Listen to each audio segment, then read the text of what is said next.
So Lyft stock hits a 52-week high at $19.15. There you can see the graph going one way up.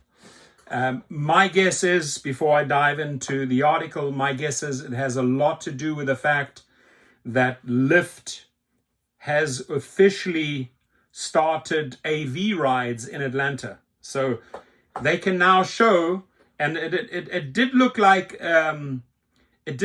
a Sienna, Toyota Sienna, that was doing the first trips there in Atlanta. So that, I think, would influence investors big time.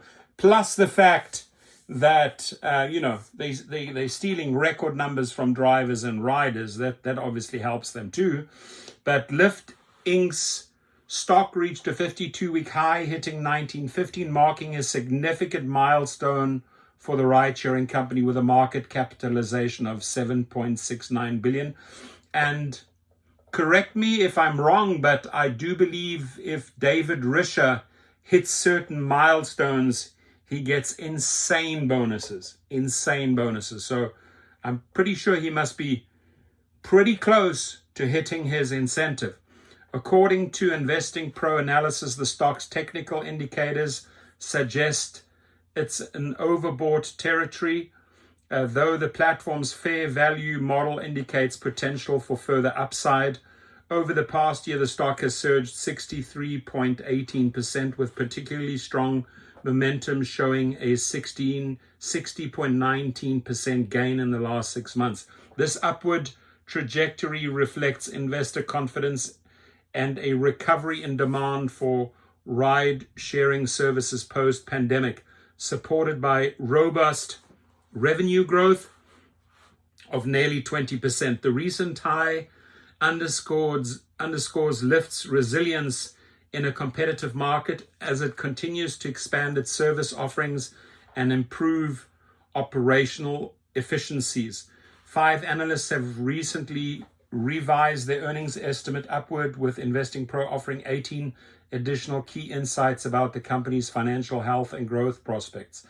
In other recent news, Lyft announced the pricing of $450 million in convertible senior notes due in 2030, expected to generate approximately $438.8 million in net proceeds after expenses. This financial move is significant for the company, as it also granted initial purchasers an option to buy up to an additional $50 million in notes. Analysts have weighed in on these developments, with Cantor Fitzgerald maintaining a neutral rating and a $14 price target for Lyft. Despite potential benefits from recent legislative changes in California, similarly, Bernstein reiterated its market performing rating with a $16 price target, viewing the legislative changes as potentially positive for rideshare companies. Of course, that change there, they say, well, he goes and says, we freed up, we saved $200 million in insurance. Yeah, for Lyft, it's not going to get passed on to the drivers and the riders. And if you look at my video yesterday, I said, yeah, the investors will react to it. Well, they did. They did react to it in a positive way.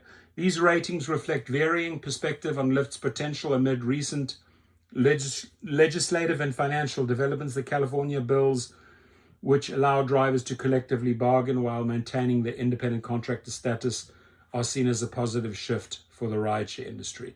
The last thing they want is those drivers to become employees.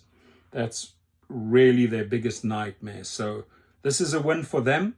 I don't think that $200 million that they're freeing up in insurance costs is going to get passed on to riders and drivers. I think that's a big bullshit lie again. But investors seem to be happy, and the graph is obviously trending upwards. Your comments, please.